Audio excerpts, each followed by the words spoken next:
जय हिंद, नमस्कार। मैं अंबर जैदी स्वागत करती हूँ आप सबका एक बार फिर से हमारे आज के कार्यक्रम में। और आज बात करेंगे एक बहुत चर्चित मुद्दे पर। काफ़ी समय से इस मुद्दे पर चर्चा होती है, कभी-कभी कुछ स्पेकुलेशंस भी होती हैं, ऑपोज़िशन की तरफ से भी होती हैं और कई सारे ऐसे सवाल खड़े होते हैं कि प्रधानमंत्री मोदी भारत के लिए क्यों आवश्यक हैं? और जिस तरह से प्रधानमंत्री मोदी की लीडरशिप में भारत ने तरक्की की है और ख़ास तौर से जो ग्लोबल लेवल पर भारत की एक इमेज बिल्डिंग हुई है और जो प्रवासी भारतीय हैं, उनसे अगर बात करें तो बता दें कि किस तरह से लोगों का नज़रिया उनकी तरफ बदला है प्रधानमंत्री मोदी की लीडरशिप में, जो उनकी पॉलिसीज़ रही हैं, उसके चलते। तो क्यों भारत को मोदी जी की आवश्यकता है, इस पे आज हम बात करेंगे और बात करने के लिए हमारे साथ हैं उमेश जी। उमेश जी, बहुत स्वागत है आपका। जय हिंद, नमस्कार। जय सिया राम अंबर जी। जय सिया राम। उमेश जी, मोदी जी को लेकर अक्सर सवाल खड़ा होता है। ऑपोजिशन ये भी दिखाने की कोशिश करता है कि मोदी जी को अभी कुछ सालों पहले कि मोदी जी ऐसे-ऐसे रिटायरमेंट ले लेंगे, मोदी जी की जगह फिर योगी जी को आना चाहिए। योगी जी में भी वो सारी सलाहियतें हैं। लेकिन मोदी जी की अगर बात करें तो मोदी जी ने अपनी लीडरशिप में रहते हुए उनकी लीडरशिप में साबित किया है भारत को आगे ले जाने का जो कार्य किया है उन्होंने। इस सब के चलते जो सवाल अक्सर एक एक तरह का जो प्रोपेगेंडा ऑपोजिशन की तरफ से किया जाता है, इन सारी चीज़ों को लेकर आप किस तरह से देखते हैं और ख़ास तौर से क्यों भारत को मोदी जी की ज़रूरत है? देखिए, ऑपोजिशन और बहुत सारे लोगों ने एक तरह से बता रहे हैं कि मोदी जी को रिटायर हो जाना चाहिए। 75 साल के वो होने वाले हैं सितंबर 17 दिस ईयर। और उसके हिसाब से 2014 में मुरली मनोहर जोशी, एल.के. आडवाणी और यशवंत सिन्हा जैसे मार्गदर्शक मंडली में जा चुके थे, वैसे ही उनको मोदी जी को भी जाना चाहिए। देखिए, 2014 और आज 2025 में बहुत डिफरेंस है। उस समय आपको ध्यान होगा कि मोदी जी चुन के आए थे, बीजेपी को पंपिंग मेजॉरिटी मिली थी। और उस समय जो शीर्ष नेता थे, एल.के. आडवाणी, मुरली मनोहर जोशी, यशवंत सिन्हा, 2009 का इलेक्शन लड़ चुके थे। और 2009 के इलेक्शन में एल.के. आडवाणी जी के लीडरशिप में बीजेपी की सीट 145 से 116 सीट हो गई थी। उनको प्राइम मिनिस्टर कैंडिडेट डिक्लेयर किया था। उसके बावजूद भी कांग्रेस को 200 प्लस सीट मिली। तो आप ये सोच लीजिए, आप वापस अगर पार्टी में रहते हो और आपको अगर सांसद की टिकट दी जाती है, तो आप क्या करोगे? आप एक पैरेलल पावर सेंटर बन के आने की कोशिश करोगे। इसके लिए मोदी जी को लगा कि उनको एक मार्गदर्शक मंडली में भेज देना चाहिए। ठीक है, बहुत लोग ये भी पूछेंगे जो मोदी जी ने रूल किया वो उनके ऊपर भी अप्लाई करना चाहिए। ज़रूरी नहीं। सबसे पहले तो मोदी जी तीसरी बार जीत के आए हैं, उनको मैंडेट दिया है लोगों ने। The people of India has given him the mandate. So he has the right to rule up to 2029। और एक चीज़ है, 2029 में वो भले ही वो प्राइम मिनिस्टर कैंडिडेट बनेंगे या रिटायरमेंट लेंगे, वो उस समय पार्टी डिसाइड करेगी। I am not the person to comment. Okay, तो ये मेरा एक ही चीज है, जनादेश मिला है मोदी जी को, और मोदी जी रिस्पेक्ट करेंगे। और जो मोदी जी ने रूल्स अगर सेट भी किया है, मोदी जी खुद भी नहीं चाहते। अगर मोदी जी रिटायरमेंट चाहते हैं तो भी लोग नहीं चाहते कि वो रिटायर हो। क्यों नहीं रिटायर हो? सबसे पहले ये जानने की जरूरत है। आपको मालूम है ऑपरेशन सिंदूर अभी हुआ है, जिस हिसाब से हमने एक तरह से पाकिस्तान को मुंह की शिकस्त दी है, उसके बाद आप देख रहे हैं कि जिस हिसाब से सिक्योरिटी बिल्डअप हो रहा है, हम रोज नए नए चीजें मोदी जी करते जा रहे हैं, रोज नया मॉडर्नाइजेशन करते जा रहे हैं। क्या भरोसा है कि नया लीडरशिप जो उनका सक्सेसर होगा मिडवे, वो काम वो करेगा? वो सारी पॉलिसीज रिवर्स करने की कोशिश करेगा? किसको मालूम जो नया लीडर आएगा वो मोदी जी जैसा नेशनलिस्ट होगा या कॉम्प्रोमाइज लीडर होगा? किसको मालूम कि जो लोग इनकी बात कर रहे हैं रेजिग्नेशन की, वो भारत की जो सैन्य शक्ति है, भारत का जो वर्चस्व है, देख के वो एक तरह से जल चुके होंगे। भारत का यूपीआई, भारत का डिफेंस, भारत का स्पेस, भारत हर जगह एक तरह से इकोनॉमिकली ग्रो कर रहा है। आज $4.2 ट्रिलियन की इकोनॉमी है। $5 ट्रिलियन की इकोनॉमी हो गई तो तीसरी बड़ी अर्थव्यवस्था हो जाएगी। हम अमेरिकन राष्ट्रपति को सुना रहे हैं, हम चीनी राष्ट्रपति को तंग कर रहे हैं, टर्की के जो प्रधानमंत्री है भारत से डरते हैं। हर जगह मोदी जी जहाँ जाते हैं, G7 की समिट में जाते हैं, उससे पहले तो ट्रंप भाग भाग जाता है उधर से। और आप ये देखिए, चाइना के जो शी जिनपिंग है, भारत आने से डरते हैं। किस मुंह से आएंगे? 2019 में आए थे, चेन्नई आए थे उनको, उसके बाद 2020 में गलवान किया उन्होंने। अब आप सोचिए किस मुंह से आने वाले हैं। आप ये देखिए, और मोदी जी का ट्रस्ट देखिए, उनको 27 कंट्रीज का बड़ा जो हाईएस्ट ऑनर है वो मिला है, ऐसे ही नहीं मिला है। आपको ध्यान होगा कि 2020 से 22 के बीच में जब कोविड का टाइम था, लोगों ने लिख दिया था कि भारत में 10 करोड़ लोग मरने वाले हैं। कितने लोगों की जाने गई? 5 लाख। और सब लोग उस समय, आपको ध्यान होगा, ये ऑपोजिशन बोल रहे थे फाइजर और मोडर्ना की वैक्सीन लेने के लिए। हमने यहाँ पे कोविशील्ड डिक्लेयर किया, डेवलप किया, कोवैक्सीन डेवलप किया। कोविशील्ड के लिए हमने यूनिवर्सिटी ऑफ ऑक्सफोर्ड से हमने उधर से आईपीआर राइट्स लिए।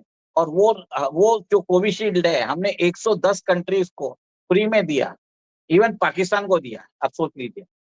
इसको बाद कितने कंट्रीज के राष्ट्र हेड ने उनके पैर छुए। लोगों के पास जहां पे जाके मिलते हैं, वो कंधे पे रख के बात करते हैं। उनको सब तरह से जो उनका जो पावर प्ले है, लोग उनका पर्सोना देख के डर चुके हैं। पाकिस्तान के अंदर वो दहशत है, चीन उनसे डरता है, चीन के अंदर ज्यादा पॉपुलर है। आप वो सोचिए।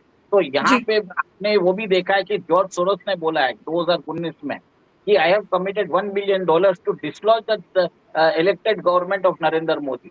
आज वो काम उनके बेटे कर रहे हैं, एलेक्स सोरेस। उनकी वाइफ है हुमा एबेडिन। हुमा एबेडिन वो है, वो पाकिस्तानी नेशनल ओरिजिन की है। और वो 2016 में हिलेरी क्लिंटन की कैंपेन मैनेजर थी। अब वो जी। कैंपेन मैनेजर है तो मीडिया एस्टेब्लिशमेंट में उसका एक तरह से रसूख है। अब वो लीड कर रही है चार्ज। और ये मोदी जी को हटाने के लिए ऑलरेडी कैंपेन चालू हो गया है।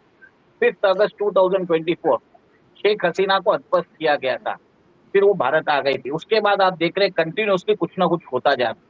अभी जी। आपने देखा कि जैसे जीन स्ट्रीट में आपने देखा होगा कि 36,000 करोड़ का घोटाला किया, जिसमें उन्होंने एनरिच किया अपने आप को, जिसमें नॉर्मल इंडियंस को नुकसान हुआ है। भारत जी। सरकार ने उनके ऊपर भी कार्रवाई की। भारत सरकार भारत के लोगों के लिए कर रही है काम। और इस टाइम पे लीडरशिप चेंज करने की बात कैसे कोई सोच सकता है? जब आपके अंदर क्राइसिस हो, आपको एक स्टेबल लीडरशिप चाहिए। और आगे सबको मालूम है 2029, 30 और 32 में आपका वॉर होना लाजमी है पाकिस्तान और चाइना के साथ। उस टाइम पे क्या ये लीडरशिप चेंज करने की जो बातें कर रही है, ये किस बात की समझदारी बता दीजिए। सेकंड, जी। उनको बोला जाता है कि वो गुजरात से आते हैं, पर मेरे को ये बताइए वो वाराणसी से क्यों लड़ते हैं? जितनी भी पीएलआई स्कीम जो आई है, उसका बेनिफिट उत्तर प्रदेश को क्यों मिला? उसका बेनिफिट सारे सब जगह करा है, नॉर्थ ईस्ट में मिला है, कश्मीर में हुआ है। आप देख लीजिए आपका डिजिटल पब्लिक इंफ्रास्ट्रक्चर जो कैसे चल रहा है, यूपीआई चल रहा है, ई केवाईसी चल रहा है। ये सब चीज कैसे हुए, जनधन अकाउंट, ये सब कैसे हो? आज आप अपने रेलवे स्टेशन देख लीजिए, आप अपने एयरपोर्ट देख लीजिए, रोड देख लीजिए। मानता हूं आज भी कुछ प्रॉब्लम्स है, पर स्थिति बेहतर हो रही है। आपको समझना पड़ेगा, भारत के अंदर 17% ऑफ द वर्ल्ड पॉपुलेशन है, 17%। लैंड मास है 2.4%। हमारी जो पॉपुलेशन है ना, 60 करोड़ की population, it's living below the poverty line, around that thing. इतनी तो पॉपुलेशन, यूरोप की पॉपुलेशन 80 करोड़ है। इतने लोगों को मैनेज करके चलना, जो कॉम्प्लेक्सिटीज है, जिसमें आज हमारा बांग्लादेश हमारा दुश्मन है, पाकिस्तान दुश्मन है, चाइना दुश्मन है, एक हाइपरबोल, आपको समझ, पैराबोलिक दुश्मन हमारे पास है। उसमें वो काम कर रहे हैं। हम देख रहे हैं कि हमने कितनी सारी चीजें, खनिज पदार्थ हमने डिस्कवर किए हैं। ये कश्मीर में लिथियम रिजर्व किए हैं। ये सब कांग्रेस सरकार में क्या हुआ था उनको? काम सूख गया था क्या? मैं ये पूछना चाहता हूँ।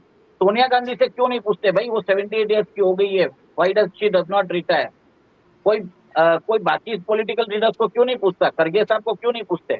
मोदी जी के ऊपर क्यों इतना सवाल पूछ रहे हैं? क्योंकि वो काम कर रहे हैं for the people of India. इससे के कारण वेस्टेड इंटरेस्ट उनसे नाराज है। देखिए, मोदी जी को जब लगेगा वो एक तरह से खुद ही अपना पद छोड़ देंगे, जब उनको लगेगा उनका देश सुरक्षित है, देश उनका परिवार है, उनके आगे पीछे कोई नहीं है। आप एक चीज ध्यान रखिए कि जितने भी नेता है, आप उनके आगे पीछे बहुत लोग हैं। ठीक है, वो अपने देश के, वो अपने इंटरेस्ट के लिए काम करेंगे। मोदी जी का कोई भी इंटरेस्ट नहीं है। सिंपल सी बात है। वो तो झोला लेके आए हैं, झोला लेके चले जाएंगे। देश को वो पर तो देश को डूबने नहीं देंगे। इन्होंने जी। एक ही चीज है, सक्सेशन प्लानिंग जब होगी तब उनको सभी समझ में आ जाएगा। देखिए, मेरा पर्सनल विचार है, मोदी जी को 2027 में राष्ट्रपति बन जाना चाहिए, और उसके हिसाब से और भी अगर कोई हो सके, ये मेरा बात। 27 में जाएंगे तो फिर मतलब आप तो फिर बोल रहे हैं कि बीच में ही उनको अपना जो मैं कार्यकाल तो मैंने पूरा ही नहीं हो रहा है, कहने का मैंने मतलब कम, ये है। मैंने कंप्लीट नहीं किया है। 2027 में अगर वो राष्ट्रपति बनते हैं तो एक हम्म, तरह से बीजेपी के अंदर 2 साल नए नए प्रधानमंत्री मिलेंगे, और वो हम्म, दो नया प्रधानमंत्री जो रहेगा, इंटरिम प्रधानमंत्री, वो हम्म। सत्ता को देख सकता है, ट्रांजिशन ऑफ पावर भी हो सकता है। मोदी जी उस समय पॉलिटिक्स से बिल्कुल ही एक तरह से संन्यास नहीं लेंगे, अर्ध संन्यास होगा उनका, जिसमें उनका एक्टिव रोल से ज्यादा उनका एक तरह से एडवाइजरी रोल होगा, और उनकी पर्सनालिटी इतनी स्ट्रांग रहेगी कि कोई भी उनकी बात को अपोज नहीं कर पाएगा, कोई भी लीडर रहेगा। अगर वो राष्ट्रपति बनते हैं तो आप ये देखेंगे 2032 तक वो पॉलिटिकली रिलेवेंट रहते हैं, और एक तरह से देश की शोभा बढ़ाएंगे, कहीं भी जाएंगे वो देश की शोभा बढ़ाएंगे। सेकंड, जो भी प्रधानमंत्री उसके बाद बनेगा, वो मोदी जी का काम, जो कार्य है उसको आगे करता रहेगा, क्योंकि ट्रांजिशन लेकिन प्लानिंग जो इज ऑल्सो। जो आपने बात कही है कि उनको 2027 में प्रधानमंत्री का पद छोड़कर उनको राष्ट्रपति बन जाना चाहिए, तो ऐसे में आपको क्या लगता है कि जो सक्सेशन की बात होती है, अगला मोदी जी के बाद कौन हो सकता है? क्योंकि बहुत सारे सवाल उठते हैं और जो जनता के बीच से डिमांड आती है, मांग आती है, वो यूपी के सीएम योगी आदित्यनाथ को लेकर जनता के बीच से बड़े स्तर पर मांग उठती है कि मोदी के बाद योगी। देखिए, मेरा ये मानना है कि योगी जी को अभी भी यूपी में जरूरत है। यूपी के अंदर जो लॉ एंड ऑर्डर वो कंट्रोल कर सकते हैं, दूसरा कोई व्यक्ति, मेरा ये मानना है, वो कंट्रोल करना मुश्किल हो जाएगा। सेकेंड, अभी भी केंद्र में बहुत सारे नेता हैं जो ये रोल एक तरह से फिल कर सकते हैं। उसमें अमित शाह जी हैं, उसमें शिवराज सिंह चौहान भी है, उसमें राजनाथ सिंह भी है। तो इन तीनों में से कोई भी बन सकता है। तीनों कद्दावर नेता हैं, और एक तरह से बीजेपी के साथ, वो मोदी जी के साथ खड़े रहे thick and thin of the time. Third, एक और एक चीज है, बीजेपी के अंदर राष्ट्रीय अध्यक्ष कौन बनेगा, उसके ऊपर भी एक तरह से बहुत तरीके से आपने देखा है डिबेट चल रहा है। मेरा एक मानना है कि आज की डेट में there should be a person who is actually acting as a bridge, एक तरह से ब्रिज रहना चाहिए बिटवीन संघ एंड बीजेपी। और ये दो आदमी मेरे हिसाब से, एक तो राजनाथ सिंह और या शिवराज सिंह चौहान, दोनों एक तरह से नॉन कॉन्ट्रोवर्शियल है। दोनों ही एक तरह से बोलते हैं सदैव मजे हुए खिलाड़ी हैं। उनको समझ में आता है कि संघ, वो संघ में भी रह चुके हैं, वो बीजेपी के साथ भी रह चुके हैं, गवर्नमेंट में भी रह सकते हैं, उनको और सारी साथ ही व्यवस्था की। साथ जो जन भावना है उससे भी वो भी बहुत ज्यादा उसको भी अपील करते हैं, क्योंकि अगर शिवराज सिंह चौहान जी की बात करें तो मध्य प्रदेश के जो इलेक्शन हुए उसमें उन्होंने खुद को साबित किया, फिर वो केंद्र में आए एक बार फिर से वापस। तो ये वो नेता हैं जो ग्राउंड पे बड़ी मजबूत पकड़ रखते हैं, जनता के बीच इनका बड़ा प्रभाव है और नॉन कंट्रोवर्शियल हैं। आप राजनाथ सिंह जी की बात करें या फिर शिवराज सिंह चौहान जी की, दोनों ही एक ऐसे नेता हैं जिनको हर धर्म जाति के लोग काफी पसंद करते हैं, रिस्पेक्टिव ऑफ कास्ट पॉलिटिक्स, सभी में इनकी काफी मकबूलियत है।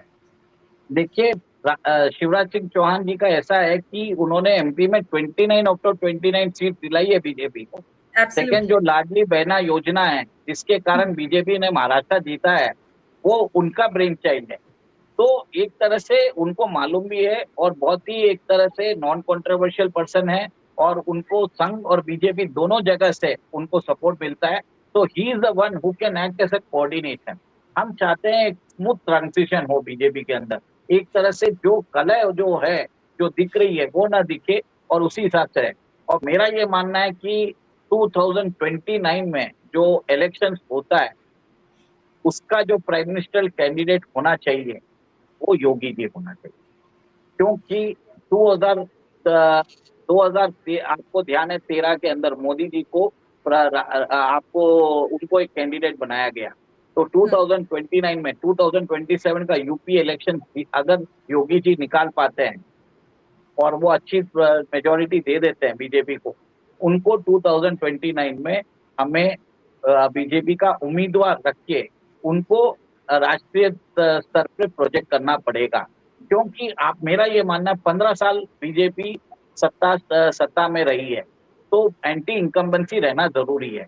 तो आपको अपना सबसे पॉपुलर नेता उस समय उतारने की जरूरत रहेगी। उस समय योगी जी जो है देश के अंदर जो सरकार के अंदर एंटी इनकम्बेंसी है, वो सब चीज को वो एक तरह से समाप्त कर पाएंगे। तो ये एक ऑर्डर ऑफ ट्रांजिशन है, मुझे लग रहा है बीजेपी को अपनाना चाहिए और एक सक्सेशन प्लानिंग रखना चाहिए, जिसमें मोदी जी भी रहेंगे, योगी जी भी रहेंगे, सब जो पार्टी के कद्दावर नेता है उनको भी एक तरह से सम्मान देने की जरूरत है, जिन्होंने पार्टी के लिए काम किया है। और हम जी, चाहते हैं कि संघ और बीजेपी के बीच में जो एक तरह से दोनों साथ में चले, और इस साल संघ का 100वीं वर्षगांठ है, सेंटेनरी ईयर। इस समय हमें एक तरह से एक लीडरशिप चाहिए जो दोनों संघ और बीजेपी साथ में मिलके चले, ताकि राष्ट्र का निर्माण हो, वो जरूरी है। हम ये नहीं चाहती कि कोई कॉन्फ्लिक्ट हो। बस इतना ही बोलूंगा मैं, अंबर जी। जी, बिल्कुल, आप देखते हैं कि इस सवाल पे आगे क्या कुछ जवाब मिलते हैं, क्योंकि बड़े सारे सवाल इस पर लेकर खड़े हो रहे हैं। और उमेश जी, आप हमारे साथ इस चर्चा में शामिल हुए, आपका बहुत-बहुत धन्यवाद। नमस्कार, जय हिंद, जय भारत। जय सिया राम। जय सिया राम।